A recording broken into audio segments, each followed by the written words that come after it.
ভিডিওর নিচে ডেসক্রিপশনে আমি ৩ খানা লিঙ্ক দিচ্ছি।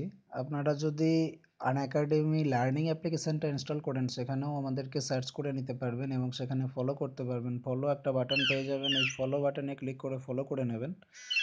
এবং যে ৩ খানা লিঙ্ক দিচ্ছি, ৩টে কোর্সের ৩টে লিঙ্ক আছে। ওই লিঙ্কে গেলেও আপনারা কিন্তু কোর্সগুলো দেখতে পারবেন এবং সেখান থেকে ফলোও করতে পারবেন। অবশ্যই ফলো করে রাখুন পরবর্তী কোর্সগুলো পাওয়ার জন্য। এবং যে লিঙ্কগুলো দিলাম ওখানে ভিডিওগুলো দেখুন।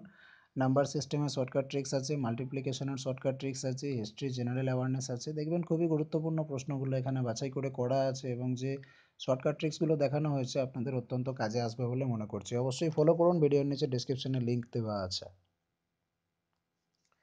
তো ফ্রেন্ডস, আমরা আবারও দেখে নেব। আপনাদের প্রচুর কমেন্ট আসছে। আমি আপনাদেরকে বলে রাখি, যাদের কমেন্ট পাচ্ছি না বা পড়তে পারছি না তারা কিছু মাইন্ড করবেন না। যদি আপনার কমেন্ট মিস যায় তো আপনি আবার সেকেন্ড টাইম কমেন্ট করুন, আমরা নিশ্চয়ই রিপ্লাই করার চেষ্টা করব এবং সবকটা কমেন্ট আমি রিপ্লাই করার চেষ্টা করছি। ভিডিওগুলো সাইজ বড় হয়ে যাচ্ছে, যে কারণে কেটে কেটে ভাগ করে 10-15 মিনিট করে 3-4টে করে ভিডিও আপলোড করব। শনিবার রবিবার যথেষ্ট টাইম আছে, আমি আপনাদের সবার কমেন্ট পড়ে দেওয়ার চেষ্টা করব। তো অবশ্যই সমস্যাগুলো যেগুলো আছে সেগুলো দ্বিতীয়বার করবেন, আর মাইন্ড কিছু করবেন না।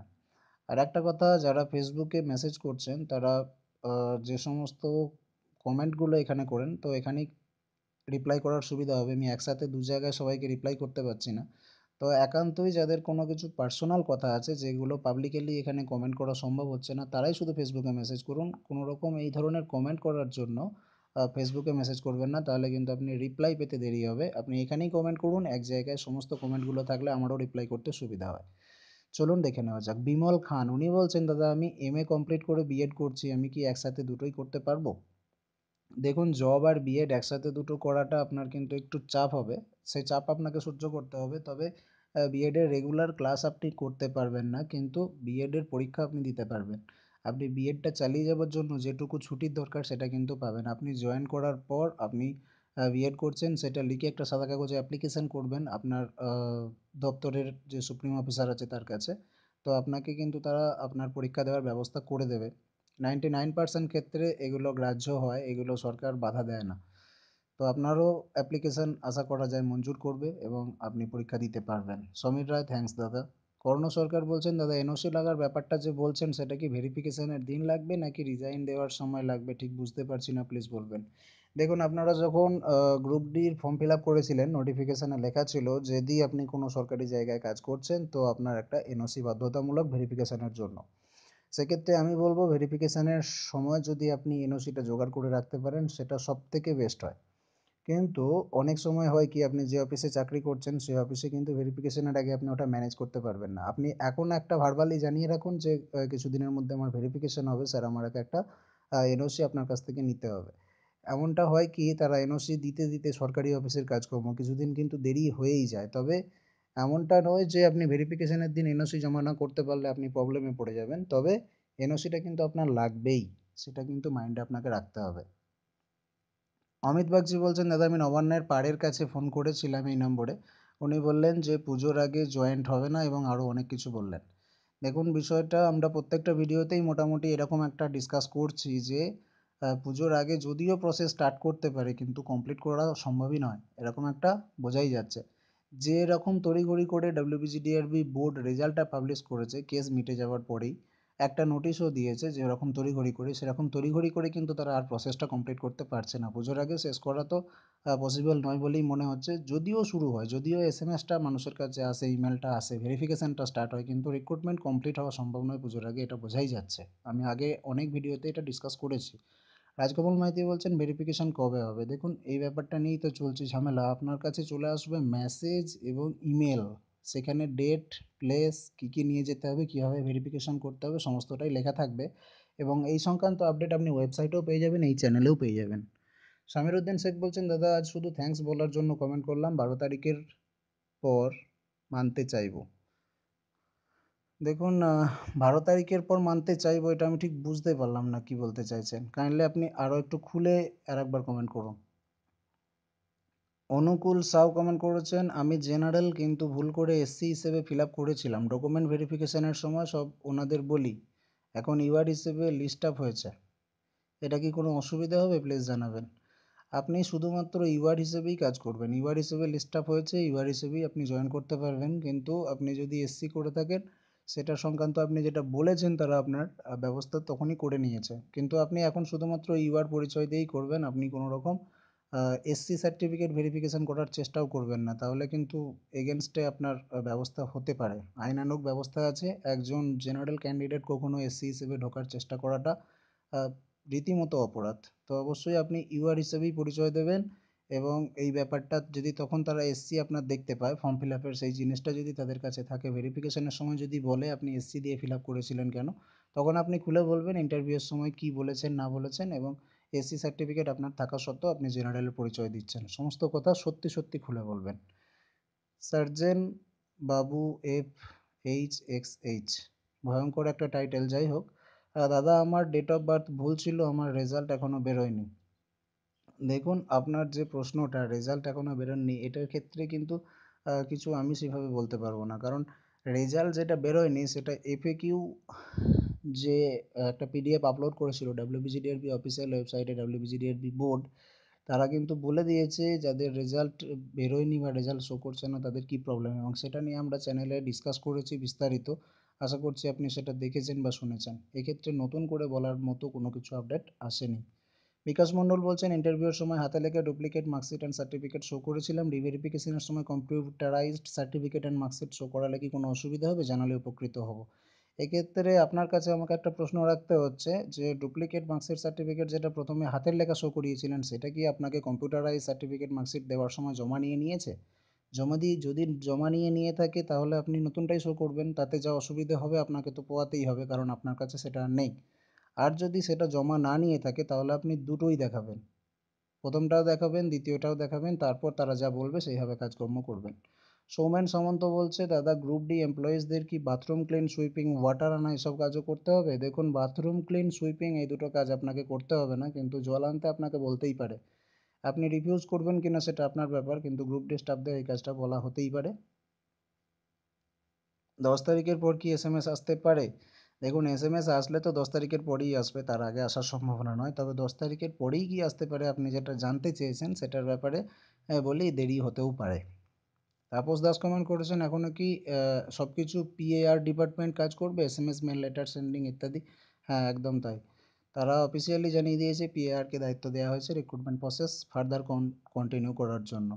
বাপ্পা রয়, দাদা ডিএ ইস্যু হলে ডাব্লিউবিজিডিআরবি স্যালারি কত টাকা হতে পারে? দেখুন, এখনও পর্যন্ত আপনাদেরকে যে পরিমাণ স্যালারিটা জানিয়েছিলাম বা আপনারা জেনেছেন সেটা কিন্তু থাকছেই। ডিএ ইস্যু যদি হয়, ডিএতে এখন যেটা দেখা যাচ্ছে রাজ্য সরকারের, ডিএ হলে আপনাদের বেতন বাড়বে বই কমবে না, এরকম একটা পরিস্থিতি আসতে চলেছে।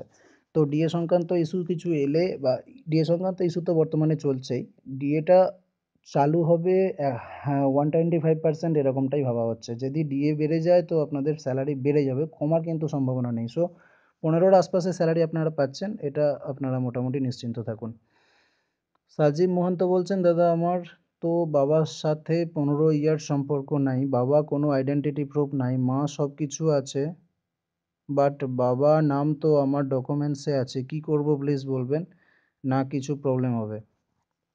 দেখুন, আপনার এই টোটাল ব্যাপারটা ভেরিফিকেশানে আপনি খুলে বলবেন, যদি কোনো রকম ডকুমেন্টস গার্জেন্টের চায় তো আপনি টোটাল ব্যাপারটা বলবেন। আর মায়ের ডকুমেন্টস শো করাবেন। আপনার ক্ষেত্রে কেসটা একটু অন্যরকম হবে, যেভাবে তারা বলবে সেভাবে আপনি করবেন।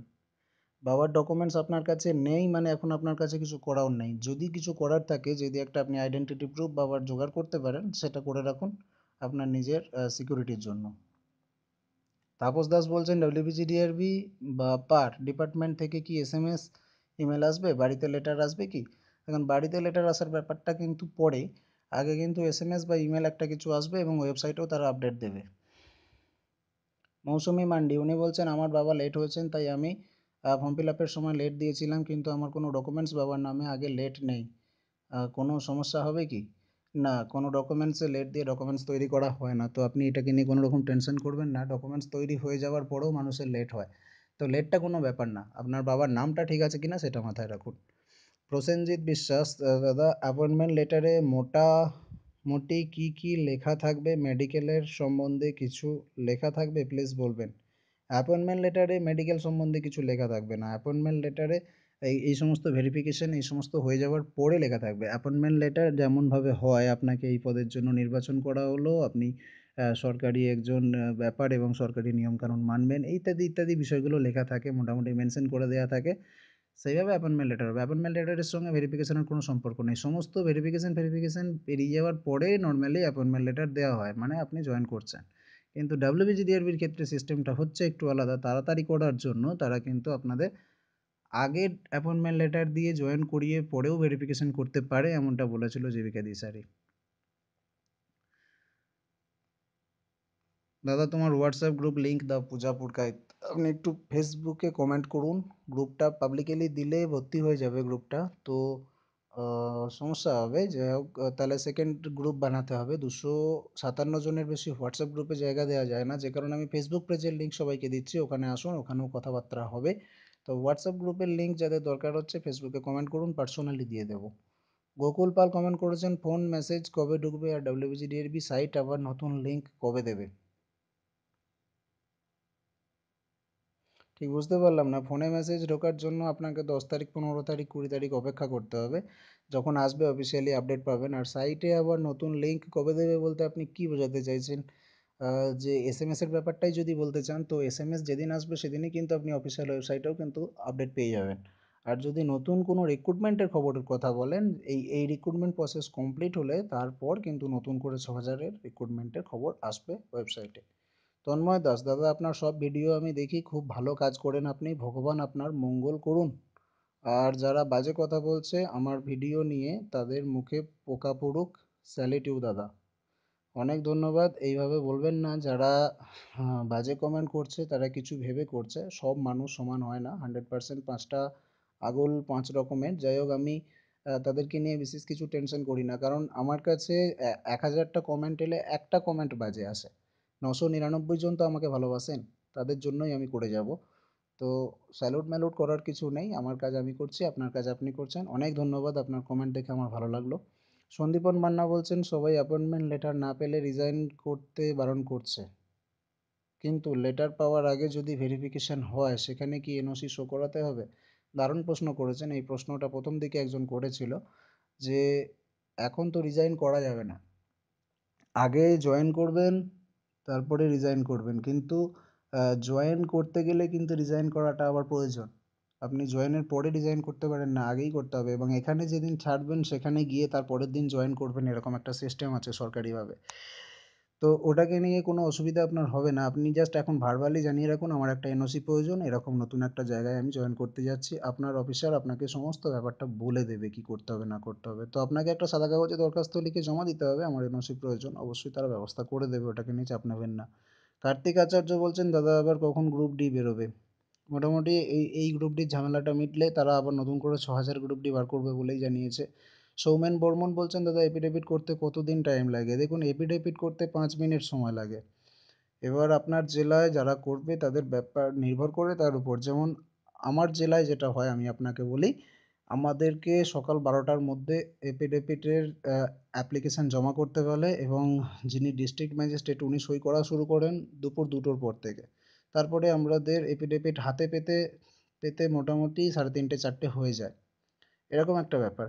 তো এপিডেভিট করতে একদিনই সময় লাগে, যে কোনো একটা অফিসিয়াল ডেটে আপনি যাবেন, সামনে সোমবার যাবেন না, বন্ধ আছে, অফিসিয়াল ডেটে একদিনই হয়ে যাবে। এবার আপনার কি প্রসেসে কিভাবে করছে সেটার উপর একটা নির্ভর করে, কারণ এপিডেভিট করতে গেলে একটা জেলা অফিসে প্রচুর লোক একদিনে জড়ো হয়, তো সেক্ষেত্রে ভিড়ভাট্টা হয়ে যায়, একটা প্রসেস তাদের নিজেদের মতো করে বানিয়ে নিতে হয়। কিন্তু এপিডেভিট করতে কোনো দিন নয়, একদিনই হয়ে যাওয়ার কথা, 5-10 মিনিটেই হয়ে যাওয়ার কথা, জাস্ট তো ডিস্ট্রিক্ট ম্যাজিস্ট্রেট একটা সিগনেচার করবেন, আপনার সমস্ত কিছু খতিয়ে দেখবেন এবং সিগনেচার করবেন, সেটাই তো কাজ, সেটা 5 মিনিটেও করা সম্ভব। বাট যদি ভিড়ভাট্টা থাকে, আপনি যদি একসঙ্গে 500 জন এফিডেভিট করতে যায়, তার জন্য যেটুকু দেরি হওয়ার কথা কিন্তু তারা দেরি করবে। আপনাকে আপনার জেলায় খোঁজখবর নিয়ে জানতে হবে কিভাবে তারা করে, কতক্ষণ সময় লাগে। সন্দীপন মান্না দাদা আমি সিভিক ভলেন্টিয়ারতে কাজ করি, আমাকে NOC কখন তুলতে হবে? অ্যাপয়েন্টমেন্ট লেটার পেলে তারপর কি? এখনও তো অ্যাপয়েন্টমেন্ট লেটার পাইনি, এখন কি করে রেজিগনেশন দেবো? আর NOCটা কোথায় জমা করতে হবে একটু ডিটেলসে বলবেন প্লিজ। দেখুন, আপনি অ্যাপয়েন্টমেন্ট লেটার না পেলে ভুল করেও রিজাইন করবেন না, এখন আপনার কপালে কি আছে বোঝা মুশকিল আছে, প্রথম কথা। দ্বিতীয় কথা, NOCটা কার কাছে আবেদন করবেন? অবশ্যই আপনার যিনি, হ্যাঁ, আপনার থানায় যিনি দায়িত্বে আছেন, আই মিন অফিসার ইনচার্জ যাকে আমরা ওসি বলি, উনিই হয়তো দায়িত্বে আছেন। তো ওনার কাছেই আপনি এনওসিটা চাইবেন, উনি এনওসির ব্যবস্থা করে দেবেন। অর্জুন মণ্ডল বলছেন, দাদা সেকেন্ড লিস্ট কবে হবে প্লিজ বলো। সেকেন্ড লিস্ট আগে ফার্স্ট লিস্টের কাজকর্ম শেষ হলে সেকেন্ড লিস্ট হবে বলেই আমরা জানতে পারছি। শেখ আজাদ বলছেন, দাদা আমি ওবিসি সার্টিফিকেট শো করিনি, পরে শো করলে হবে কি?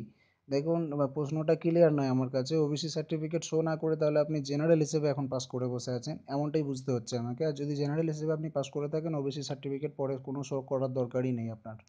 আর ওবিসি সার্টিফিকেট শো করালেও আপনি বিশেষ কিছু সুবিধা অসুবিধে পাবেন না। আপনি জেনারেল হিসেবে পাস করেছেন, জেনারেল হিসেবে চাকরি পেয়ে যাবেন, অসুবিধে নেই। তো আগে শো না করালে পরে কখন করবেন? আর ওবিসি হিসেবে যদি আপনি ফিল আপ করে থাকেন অথচ শো করার নেই, অথচ পাস করেছেন, সেটার ক্ষেত্রে কিন্তু অন্যরকম একটা ব্যাপার। তাহলে কিন্তু আপনাকে ভেরিফিকেশানে চাইবে, তখন আপনাকে শো করতে হবে। তো ফ্রেন্ডস, অলরেডি 15 মিনিট পাস্ট হয়ে গেছে। এই ভিডিওটা এখানেই শেষ করছি। পরবর্তী কমেন্টগুলো নিয়ে আবার আমরা পরের ভিডিওতে ফিরে আসছি। আশা করছি ভিডিওটি ভালো লেগেছে। যদি ভালো লাগে অবশ্যই একটা লাইক করুন, লাইক করুন। ভিডিওর নিচে যান, থামস আপ বাটন আছে, করুন, লাইক করুন। লাইক করলে আমার ভালো লাগে ভিডিও বানাতে। অবশ্যই কমেন্টও করুন। আর চ্যানেলটিকে যদি এখনও সাবস্ক্রাইব না করে থাকুন, অবশ্যই একটু সাবস্ক্রাইব করে পাশের বেল আইকনটি বাজিয়ে রাখবেন। তাহলে পরবর্তী ভিডিও নোটিফিকেশান পেয়ে যাবেন, কোনো কিছু ভিডিও মিস হবে না। Thanks for watching this video. আবার দেখা হচ্ছে পরবর্তী ভিডিওতে। ভালো থাকুন। ধন্যবাদ।